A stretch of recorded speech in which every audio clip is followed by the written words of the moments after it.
Hey, how you doing? This is Ollie Bilson, and I am with Mr. Tom Breeze. Hey, Ollie, how you doing? As usual, as per usual.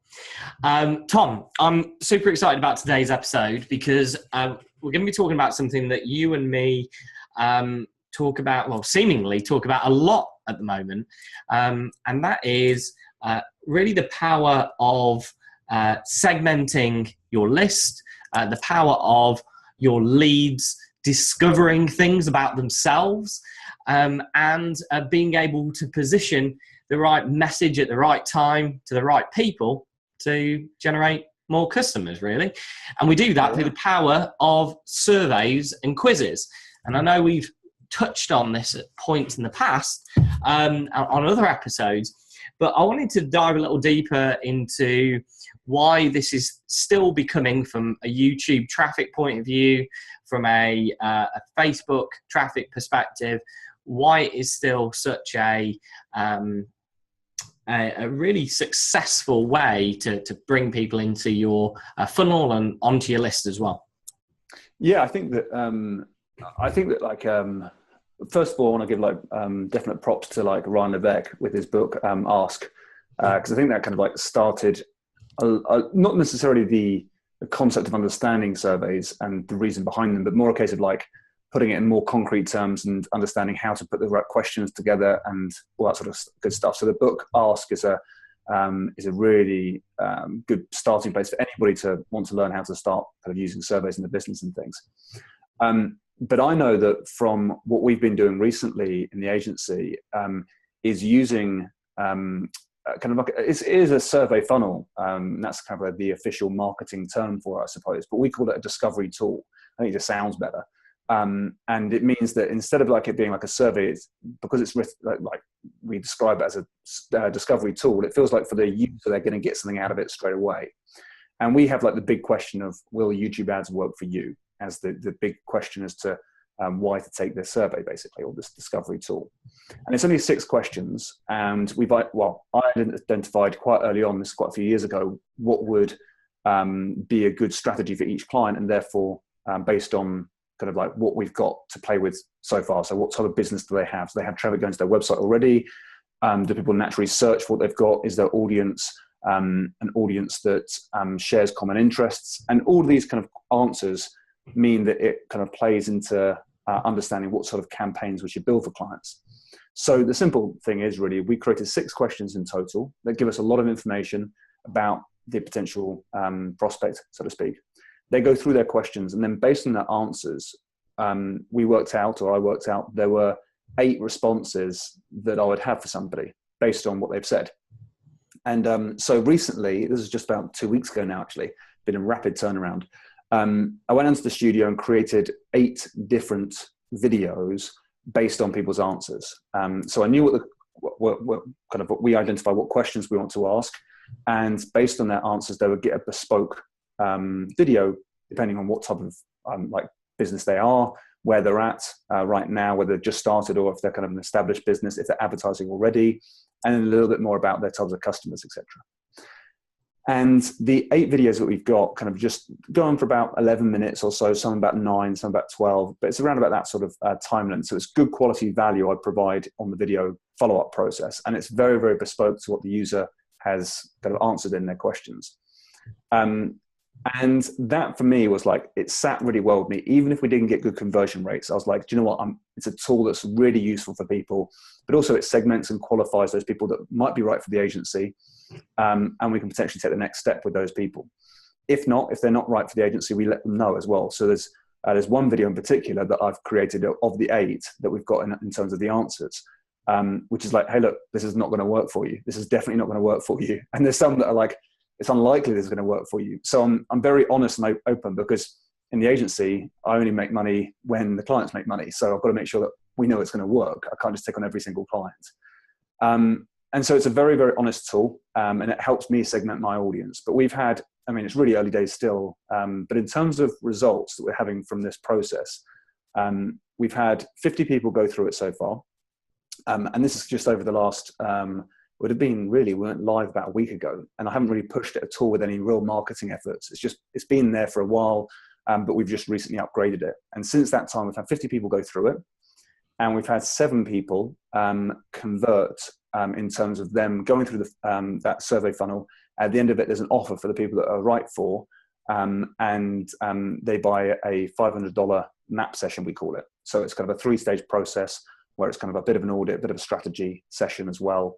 And it really kind of like gives people a very, very unique kind of like, our team will look at all their stuff and give them bespoke videos based on where they're at, and they get a one-to-one with me as well. And that for us is like, this proved to be a really good way of determining whether clients are going to be right for the agency or not, and also give them really good advice through the whole process as well. But so we've had 50 people go through the funnel and 7 people buy. We might have more because we're going to do a load more to this as well. And this is what we'll talk about on this call as well. But that for me means that for every person that fills out or goes through that survey or that kind of discovery tool for us right now, and kind of get their results, it means that everyone that does that is worth $70 to us right now. Now, I'm sure if we start throwing ad spend at it, that number will come down a little bit. But if we know we've got that to play with, in terms of just doing the map session, we haven't even talked about kind of the whole process of them being a client just yet. But I mean, that process for us, in terms of early numbers and data that's come through, looks really attractive to us. So it just proves that kind of survey funnels do work incredibly well. But I know from going through the map sessions and doing some of the videos for the prospects that have come through, we're getting high quality people coming through, people that have got good budgets to spend, have got systems already in place, they've got funnels that we know we can promote. And so the whole qualification process has just worked incredibly well, but it's proving to be very profitable as well. So in terms of using surveys, for, at least in my experience, it's worked incredibly well. The numbers are showing like really, really positive from our perspective. And yeah, we're just kind of, I can't wait to get the team to be able to kind of take on a lot more capacity. And that's kind of like the next thing, right? So like for us, it's not a case of selling an online product, which is like unlimited capacity. We're at a stage where we're kind of like, right, in order to really keep the results and the ROI for clients at the most highest and get a really good delivery going on in the business, we need to make sure that we can still obviously deliver and take on more people. So we're creating waiting lists and all that sort of good stuff as well. But yeah, it's for us, like that's, I know getting prospects to turn into customers is not an easy process for a lot of businesses. But I do feel like with the survey funnels and with our discovery tool, we seem to have cracked that from our side in terms of like exactly where we want to be. Good for the brand, good for our kind of like way that we actually provide value to our prospects, but also works incredibly well from conversion rate as well. So yeah, things are looking good. We're enjoying the process. Good. Yeah, no, love that. It's good to hear that you're having some early successes with it. I think that'll continue. And I know that we're going to be working together on improving that process. And I think the key thing is actually what's really interesting about that, and it's probably a lesson in itself, actually, not necessarily just to do with survey funnels, but just the fact that you took an idea and really got something together pretty quickly, fairly rough and ready by your standards anyway, which are very high, by the way.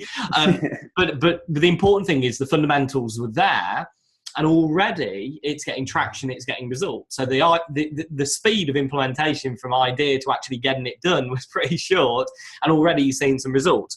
And I think actually... I can say that none of that would have been able... I mean, the idea creation right behind the Ask book was there, but like having spoken with you and understand what I need to put into the process and you guiding me on that process, it wouldn't have happened if it wasn't without. Oh, well, so, I appreciate that. I'll take that. I'll take that. But now I've got proof of concept. It's very much like, all right, over to you, Ollie. You're the expert. Yeah. I've got kind of something that works. I don't want to break it, but you know how to make this like 10 times better. So that's hopefully what I can grill you about now. Yeah, definitely. So we can definitely dive into that. Before we do, for those people that are listening to this right now and maybe not necessarily new to the concept, or if you are familiar with the concept of a survey funnel, quote unquote, I just want to take a step back for a few moments and just really give my viewpoint on why I feel this has been so popularized recently, and why I feel that it will continue to be a mainstay as part of the types of funnels that we create on an ongoing basis for people, or one of them. And that's this, and probably about going back to probably 2013, one of our own businesses, we experimented with actually asking more questions on our opt-in process. And the common belief at the time was that the more questions that you ask somebody when it's not part of a survey, quote unquote, would diminish your chances of getting people to opt in and ultimately affect your conversion rate. And I felt that that was a very valid argument. But what was also a very, very valid counter argument was the fact that sometimes, in order to position the right message to the right people, and in some cases just downright knowing what this traffic, these anonymous people, actually want from you, the process of actually asking questions to discover more about them, whether you're going to use that information immediately to position an offer to them or not, that's very valid, very rich data on them that allows you to profile them better and really start to understand the sort of traffic that you're driving towards you, be it paid or organic for that matter, how you can best serve those people, because there might be a possibility that you are putting offers in front of people that they're not taking further down the line when you're actually asking for the sale, because you don't understand enough about them. And we learned that quite some time ago by getting very, very clear on those different segments of people and bucketing them up, and then essentially prescribing, if you want, the best solution for them. In essence, everything that was kind of rolled around the opportunity we presented was the same, but the top and tail, the headline, the opening, the bullet points, the testimonials, they all answered the objections and challenges that stopped those people moving forward. And of course, they were relevant to those different segments of the audience that were coming towards us.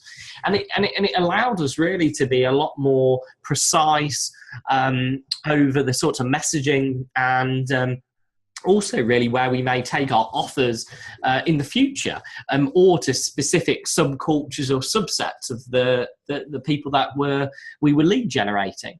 And I think that's quite instructive for most people on the call, because this idea of survey funnels is great. But if we take it back to basics, I see that there's two parts to it. One is that you're gathering very valuable information that you might not previously be able to get from somebody by doing it in this kind of modality. You know, for somebody to feel as if you're asking some of those questions in a different way might seem difficult for you to get hold of those answers that you really want. So doing it this way is a great way to do that. And the second is that there's you're able to actually provide a solution, or really provide an answer to a very specific question on the back of that. And most people, and what I like about what you did was, is YouTube advertising right for you? To some people, it might seem quite broad, and that's the idea, because you don't know yet, right? They know what they don't want. I think Ryan's analogy of it, if I'm not mistaken, is, people don't know what they want. They don't know what they want, but they know what they don't want. And I've said that several times this year, because it's very, very true, and I really believe that. So you can prescribe that solution on the back end, as you do, to this really isn't for you, or actually this isn't for you but this is right for you, and that's super important. And I think anybody that thinks that this might not work for them, as and people that we work with together from agency to agency, there's so many applications we're using for this right now, for lots of different clients. For you, it works great from a traffic perspective, and from us, from a conversion perspective, it also works fantastically well. And it's a win-win because they get to find more about the leads that are coming through, right? Precisely. And do you know what? I think I want to add to that as well, because I think those 2 points that you mentioned there, getting the rich information that you wouldn't have got otherwise, I think it's obviously key, because it means the more information you've got on someone, the more bespoke you can be with the follow-up. And those two things together, I think, are really important. I also think from an advertising perspective, it flips the way that people, it flips the way that you are perceived as the business owner. So instead of us creating video ads where you're like, hey, look, we've got this great thing, you should go and get it, and selling the idea or selling this thing to somebody, you're flipping that and you're becoming the doctor almost, and saying, okay, tell me a bit more about what the problem is, and let me give you my best advice. And it immediately puts that positioning and that authority in a place where now somebody is kind of like putting their trust in you as the expert to give them the right guidance. And of course, if you do that and you provide, and you put your first step forward is to help, the next process of saying, okay, here's what I've got for you, the next first sale, so to speak, is not going to be a case of like, here's what I recommend, like, here's what I've got to sell, here's a product that I think you should go and buy. It's much more a case of like, here's what I recommend you do next. Based on what you've told me, this is what I recommend you do next. And it means that the actual sales process doesn't have to be a hard sell, because someone's already trusting you. You've given them great advice. You've given them honest feedback. And you've told them where they're doing well, where they're not doing so well. And if you could be really bespoke with that, and it doesn't have to be a huge amount of work. I mean, most of the videos that I've created follow a similar theme. They're all individual and created, but they're based on the same level of content. It's just applied to what the answers are going to be. And it means that the 8 videos that I created, I banged them out in probably around about 3 or 4 hours. And as a result, it was kind of like a case of like, the call to action is very similar if the next step is right for that person. So it's not a huge, difficult build. I mean, there's some technicalities to the actual build of the survey funnel, and that's where you will become the absolute expert, as well as like the ideas behind it as well. But from my perspective, I'm like, okay, if they've said this is my answer.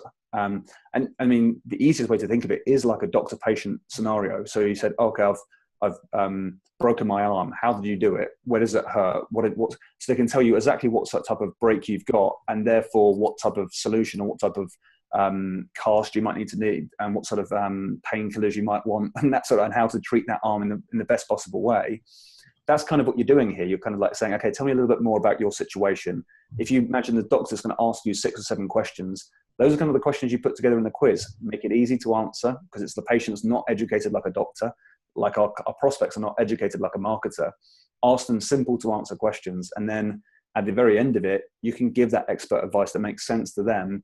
And all of a sudden it feels like, okay, someone's speaking to me based on my problem, based on what I want to tackle right now.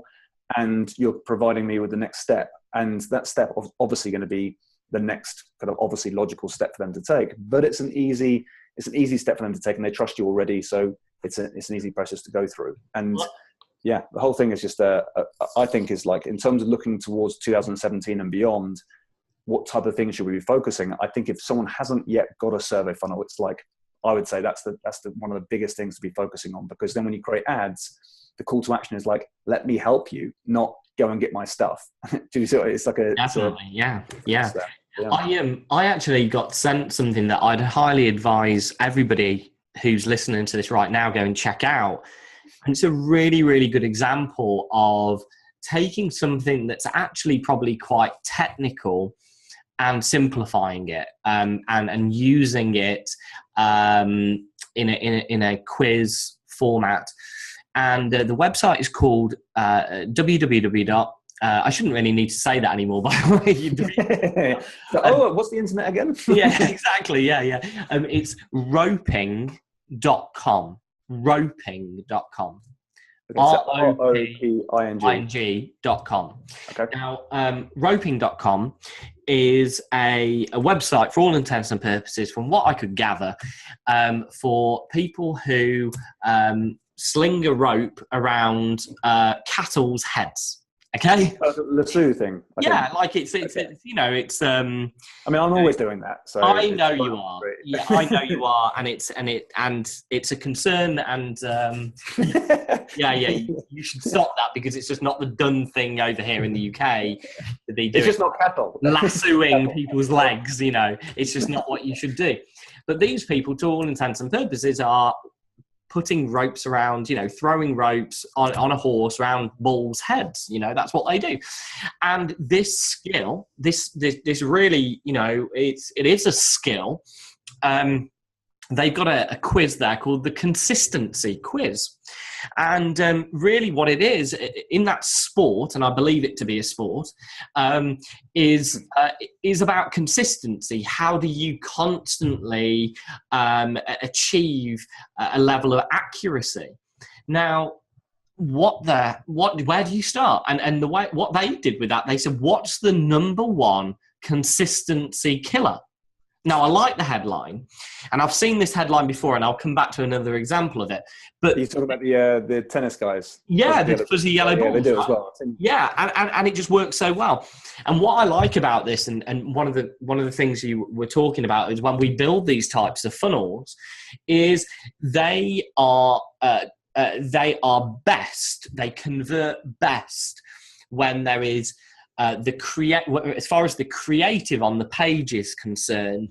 It is simple, it is clean, there is very little to be distracted with.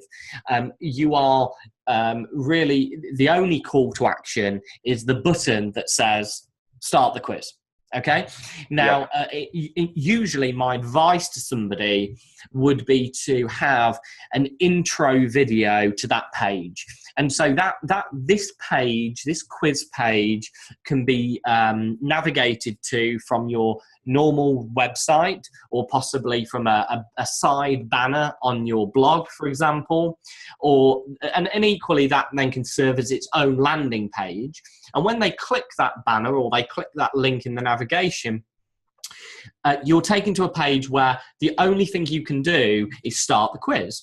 And on that page, there should be really a video that auto plays that introduces them to the number one question we get is this, or a question that we have all of the time is this: discover how you can find out more, or you know, whatever it may be relevant to you. And there's another side to this that gets these things to convert so well, is obviously the questions, but it's a very clean looking page with a video, and also what I like to have is an actual graphic, a graphical representation of the progress that you're going to go through.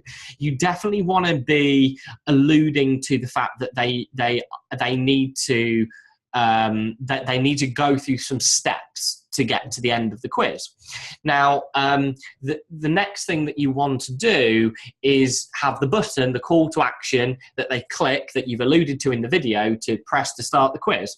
And so what we found to work very well for lots of our clients is where they are they're using images as part of this quiz. And so what they're actually doing is, are you male or female? You know, to start with, that could be, you know, a gender, a demographic thing.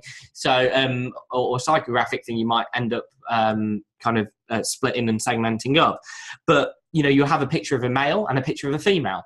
And what you really want this page to do, and I'm actually going to share with people what you should build this in and how it should work. But you need this to be really fast. You need the pages to load quickly. If you're using WordPress, make sure that you're using some kind of and you know, this is where it gets a bit technical, but content delivery system like Max CDN or Cloudflare, something that's going to speed the site up, right? And the images. So this is the point where you come into your own, but yeah, sure. This is where we really get going, and it's the point where you get geek out. Yeah. The images are compressed and they just load really quickly, and so you also want, underneath that graphical representation of where you're going to, you also want a progress bar. You also want to know, and that's an animated progress bar of how far you've got. We've tested a lot of things. You'd think, what could you test? What could you possibly test in something that's so minimalist? We've tested a lot. Without a video, without some graphic on there, without a progress bar, with a progress bar with a number next to it of the percentage that they're going through, all of that stuff. With images, without images, multiple select versus radio, all sorts of different things. So we kind of know what's probably best practice, which I'm explaining right now. And what you want to do at the end of the quiz is to give them the result, give them the thing that they, you can do it immediately if your technical setup is thus that it is taking consideration of the answers, and you, with some form of logic, serve up the answer, and you can provide that to them. But before you do that, you obviously want to get their details, right? You can't give them the answer without actually getting their details. And there's a couple of ways you can segue to that. You can say, I can send you a video, I can send you another video and put your details in to get it. You could say enter your details and then get your result. There's lots of ways that you could do it. But we found that an exit video with some kind of form of text to say, in the roping example, it would say something like, we found that that you suffer from, or the thing that's stopping you is consistency killer number 6. And consistency killer number 6 is a very specific prescribed video that they want to send you. And nice. So you're kind of like giving their problem an identity and saying, right, here's what you've got. It's like the doctor saying to you, okay, it looks like you've got this. Now that doesn't really mean much to you apart from that you can name the problem. Right. Yeah. And so then as a patient, you'll be like, great, that's good that we've diagnosed what the problem is, but what the hell do I do about it? Yeah. And that's where you say, okay, well, opt in at this point and I'll give you the answer. I love it. Yeah, what you just said there is worth just rewinding on, because it's something that somebody could miss on this. That is the exact thing. Your pre-framing, future pacing, whatever you want to call it, what they're going to get, because it doesn't actually say what it is. It's their language that they're saying it's consistency killer number 6. That doesn't tell you anything, and that's why then you're getting them to take the next step towards you, to find out exactly what that is. Well, you started the story for them, right? So you said, here's here's the story. It started off with this problem. You've got that problem, and so it's like, great. And then it's like, just to continue that story, you have to opt in, which I think is a really nice way of doing it, because I think a lot of people think that the way to do it is to ask to opt in up front, and then categorize based on that, which would make a lot of sense for things like infusion and tagging people in different ways, because it's like, great, you can get them on board, and then based on their actions on the website, you can tag them according to that. But you're going to drop off so many people because you haven't got them through the process. You haven't got that commitment and consistency going, which I think is really key for what you've said previously. And I want to tap back into that, because I thought it was great. I didn't think of this before when I did it. And this is why these conversations work so well when we do it like this. So the first question you ask is male or female. Now, for me, it wouldn't make a difference at all. But for kind of the roping example, or the lassoing, or whatever you want to call it, that would make a difference, because I imagine there's going to be differences between a male and a female roper. And there will be differences because it'll be, maybe they ride a different type of horse, maybe there's like different strength needed for different types of maneuvers, whatever it might be. But male or female is going to be important. But I love, so that means that people are going to answer that first question without any hesitation, which gets them in. And it's difficult that most people don't want to stop once they've started something. Correct. So I imagine that will be really key for conversions. But also, I love the fact that you use images. See, I don't use images yet, and that's where I'm going to start using images.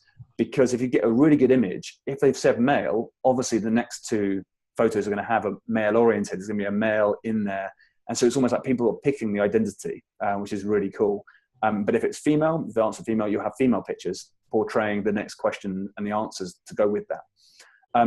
So I love the fact that kind of like they're doing the identification of who they are, and you're tailoring the images to that process as well. Yeah. So like the final bit, they feel like, okay, I'm female, I'm this age, maybe that kind of makes a difference. And so they're getting a real clear picture of who they are. And then it's like, right, you've got killer number 6, for example. It's like, great, I know kind of what that is. Like, I know you've identified me perfectly and my problem, and you diagnosed it, but I'm yet to find out the solution, and it's going to be the next step. Just to give everybody the lowdown on what I think might be happening with roping.com. I might just be pulling back the curtain here. I think that no matter what you go through, you always get consistency killer number 6. No really? Oh, interesting. So I'm not sure. I'm not sure, but I do know that there is logic on the back that segments up based on the answers that you've provided. It just so happens that they're not doing the front end logic of which one is it. It's always consistency. It's always. Oh, okay. That's so I don't want to ruin it for anybody, but you know, like me, I'm a resource investigator, so I would go on the back of this podcast and go and be like, "Hey, I'm getting every permutation. This is killer number 6 all the time. What's going on?" Actually, so I've done it in a way where I know there's 8 answers I would give to somebody, and each one of those videos covers the slight nuances based on people's answers. So I'd say, okay, you've answered these questions and it's given me this information, so I've created a video specifically for that. But that video goes on for 11 minutes typically, and therefore I can kind of like dart around based on those answers. So I can say, if you're doing this, this is what it means. If you're doing this, so the video still covers more of an audience, but it is very specific to the answers that are given. And so there's 8 different permutations there. So so the fact that the killers are only going to be ever number 6, I'm not sure if that's true or not, but it's lost its shine somewhat, because that's where all the hard work goes into. But I mean, that's still, though, I love the process. I think that's really clever. Let me bring it back into a bit of sparkle for you, okay? Okay. So literally like putting the mud on and then shining it off. Putting polish or whatever it is. That's right, yeah. So one of the things, a couple of things that and people like Revolution Golf and Fuzzy Yellow Balls and this particular example here are all indicative of a classic best practice kind of thing. It is that clean usability. And the things that you want to test are how well does that perform on a mobile device, specifically a phone and also an iPad, because if you're running traffic, the chances are, if you're doing the right thing, you're going to be running different ads mobile to probably desktop, or you're going to be at least measuring the two. And so there's going to be a disparity in the conversions if you're going to find that your mobile traffic isn't really working for you because the quiz doesn't load very well, the UI or the UX, it just isn't conducive to that kind of experience of being on a mobile device. And so the speed is a big thing. The other thing is as well, you really don't really want them jumping to different pages. You want it almost to be seamless, that they just go all the way through in the same frame when you're doing the quiz. I think that that's important as well, and they do that very well. So what's the reasons behind that? Because I purposely decided to do it the other way. In terms of like, I created, well, if you can imagine 6 different questions with normally an A, B answer, so male or female, other questions that are kind of A or B. I think I can't remember how many pages it consists of in the whole process, but obviously all the permutations means that there's a new page created for every different answer. And the reason I liked that process is because then I can choose the key pages for me, because I can say, right, if someone's going down this pathway, they're going to be really important for me. If they left at any point, it wouldn't bother me quite so much, because I've got a remarketing pixel that would be on each one of those pages, and I can factor in and say, right, if they got to this page but they still didn't sign up, maybe I can follow them back and say, hey, look, we know that this type of advertising is going to work for you in these different ways. You didn't opt in to get the full video. Why not go? So that's why I had the reason why I thought of doing that process. But is there a benefit of keeping it all inside of like one frame? Well, there's definitely a benefit to pixeling them getting to the page and not completing getting their results, for sure. I don't know whether or not there is a if it's granular, to maybe break that up into the pages that they didn't complete based upon the logic that they had.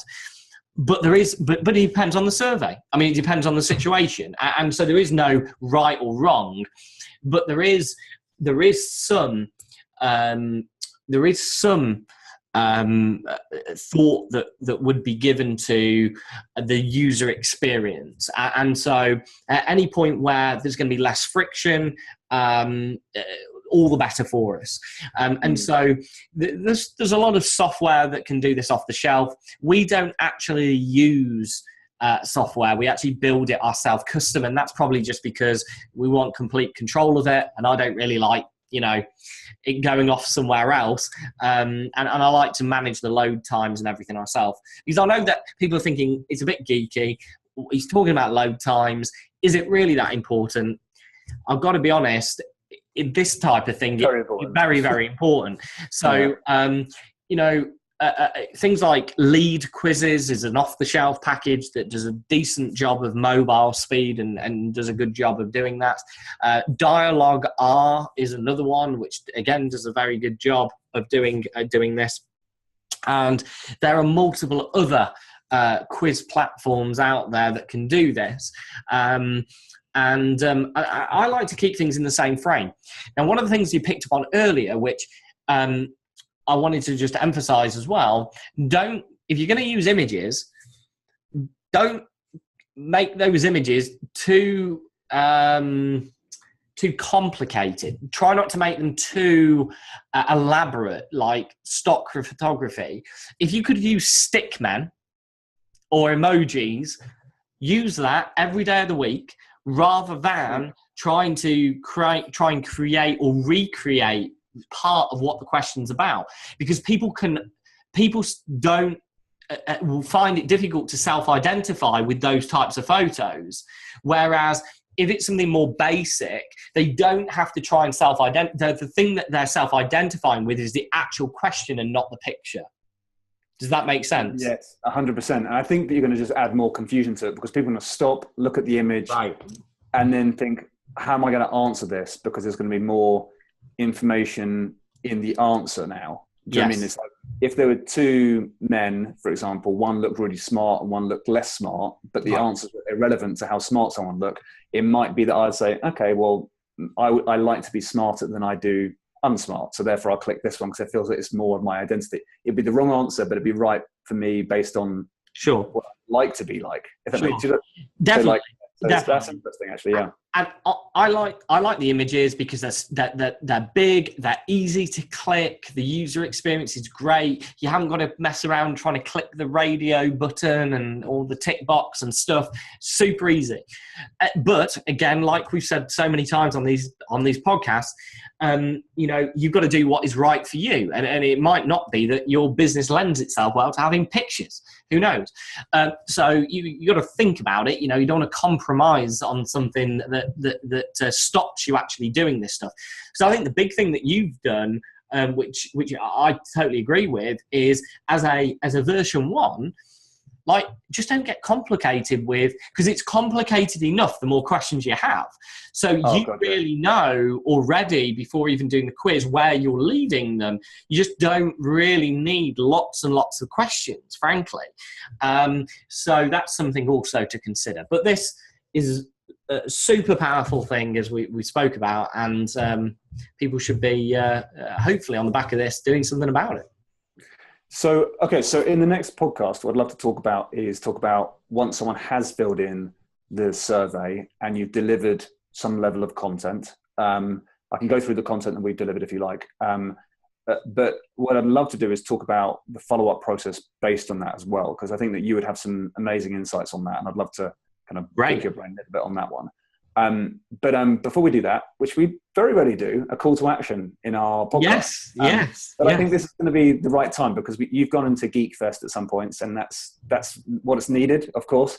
And so I know a lot of people are going to be on this call thinking, right, 2017 and beyond, and thinking, right, I need to get this stuff sorted, and I want to get a funnel that actually converts. I've got proof that this stuff works incredibly well. It's early days, I know, but it is working incredibly well for me. My business is going to be different to the next person's business for sure. But I mean, if you were, for our listeners, if they're interested in potentially hooking up with you in some way, doing like maybe a consult with you, maybe doing a kind of like a build out or whatever it is that you would do to help them, where do they need to go? What do they need to do in order to find out more about how you can help them put something together? Really easy. oliverbilson.com, 2 hours in Bilson, oliverbilson.com, /consultation. We go there, go through a little call scheduling process, tell us a little bit about you, and some basic questions before jumping on a discovery call with us. And then we can find out more about you and where you are now and where you want to get to and how we can help. Cool. Okay, so now I'm going to do your call to action again, just to reiterate it. Thank you. So if anyone is listening in, oliverbilson2ls.com / did you say consultancy? Consultation. Okay, sorry. So oliverbilson.com / consultation. Go there, fill in the details, have a chat with Ollie or his team. And because I think that for me, like the funnel to have in from now and also in the future is going to be surveys and discovery tools, whatever you want to call them, a way of allowing your prospects to figure out for themselves whether this approach that you have for them is going to work for them or not, or whatever it is you have. I think that getting that information, playing doctor or playing expert to people's problems and really helping out on that front is the way it's going to go. And I can't think of anyone else that would be better to do this for any company. So if you are interested in getting some sort of survey funnel built out that's going to be bespoke for your business, go and check out Ollie's stuff, oliverbilson.com / consultation. That's the place to go. Thanks, Tom. Look forward to seeing everybody next time. See you in the next one. Cheers.